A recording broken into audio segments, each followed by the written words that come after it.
Today's video is a tour of our 150 square foot tiny home.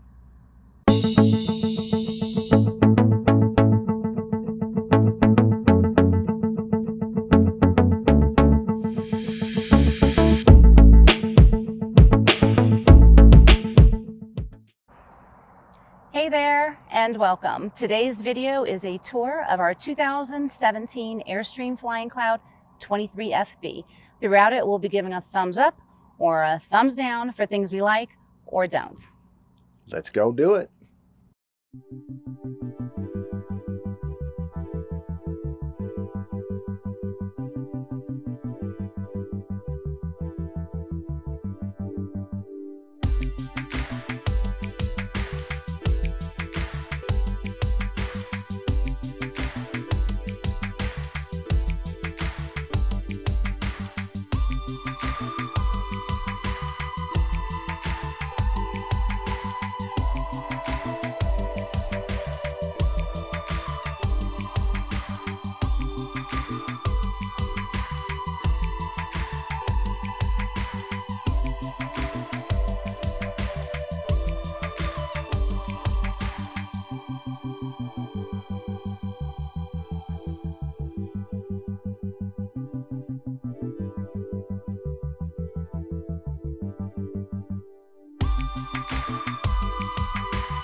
Okay, so that is all 150 square feet of our tiny home. We love it. It's not perfect. And one of the points of the video was to, showcase some of the things that aren't exactly perfect. So we'll start with the bed. The bed. The bed. We love the fact that it's a queen size bed and they managed to get it into such a small space. That's a huge plus. The position of the bed is the problem, and you don't even have to be a full-time RVer to know what I'm talking about. A bed in that position makes it really difficult to make it every morning, and somebody's always crawling over the other to get to the bathroom at night, and what have you. So the size of the bed gets a thumbs up, but the position of it gets a big thumbs down. That's probably the one thing we would change about this Airstream if we could. The storage underneath. There's a ton of storage underneath. We really, really appreciate that, and we can put a ton of stuff down there. The problem is the lack of accessibility to it. You saw in the video how I was standing at the end of it in a narrow space, trying to lift it up, and that's how difficult it is to get things in and out of there.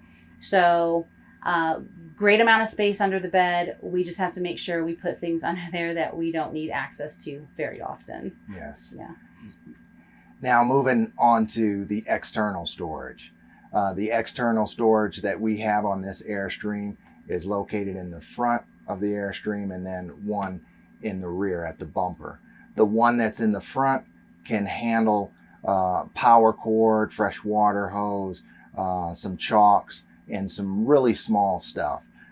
So the capacity for that front storage is very limited, and we definitely start putting things in the truck that won't fit in there. And then the rear bumper storage, it's so small that all I can fit back there is basically a extension 15-foot sewer hose. So that's all I can fit back there, and it's just very, very limited. And I think that overall the external storage for the Airstream, or at least this model, gets a thumbs down. Huge thumbs down. It's almost non-existent. Yes. And then the last thing is the dinette, this one right here.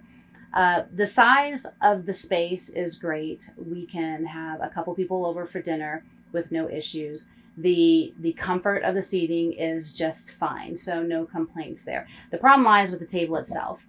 Ever since we bought the Airstream, this table has had a very slight slant to it.